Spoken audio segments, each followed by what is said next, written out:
పరిస్థితులు చూస్తే BRS BJP Congress చూసుకుంటే బీఆర్ఎస్కు అసలే క్యాండిడేట్ ఇప్పటి వరకు డిక్లేర్ చేయలేదు. కాంగ్రెస్ రాష్ట్రంలో అధికారంలో ఉంది, బీజేపీ కేంద్రంలో అధికారంలో ఉంది. మరి రెండు పార్టీల మధ్యలో చూసుకున్నట్లయితే ఏ క్యాండిడేట్ ఇప్పుడు ఎలక్షన్లో గెలిచే అవకాశం ఉంది?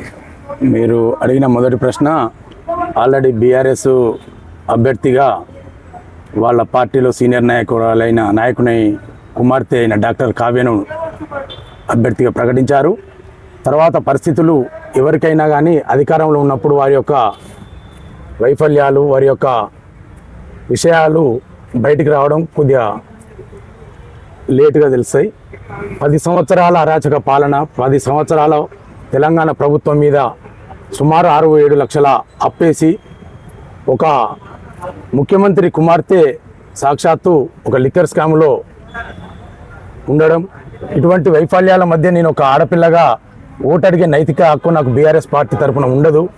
ప్లస్ భూ కబ్జాలు అయితేంది, ఫోన్ ట్యాపింగ్ అయితేంది, ఇతర కాళేశ్వరం యొక్క అవినీతి అయితేంది, ఇన్నిటి మధ్య ఒక అమ్మాయిగా నేను పోయి ఓటు ఎట్లా అడుగుతానని తనకు తను ఒక ఆలోచన విధానంతో ఇప్పుడు ఏ పార్టీ అయితే ప్రజలకు మేలు చేస్తుంది, ఏ పార్టీ అయితే ప్రజలకు సంక్షేమ పథకాలు చేరుతాయని ఒక మంచి ఆలోచనతోని తన తండ్రితోని విచారించి కాంగ్రెస్ పార్టీ అయితేనే పేద ప్రజల పార్టీ, ప్రజాపాలన చేస్తున్న రేవంత్ రెడ్డి గారు వెంట నడవవలసిన అవసరం ఉన్నదనే ఒక మంచి ఆలోచనతోని తను పదవుల కన్నా ముఖ్యం నేను నడిచే పార్టీ ఏంటిది, నేను ఈ పేద ప్రజలకు ఏ పార్టీలో ఉంటే న్యాయం చేయగలుగుతాననే ఒక మంచి ఆలోచనతోని తను ఆ పార్టీ నుండి విరమించుకొని కాంగ్రెస్ పార్టీలో చేరి ఇవాళ భారీ మెజార్టీతో గెలిచే మొదటి సీటు వరంగల్ అని చెప్పగలుగుతున్నా.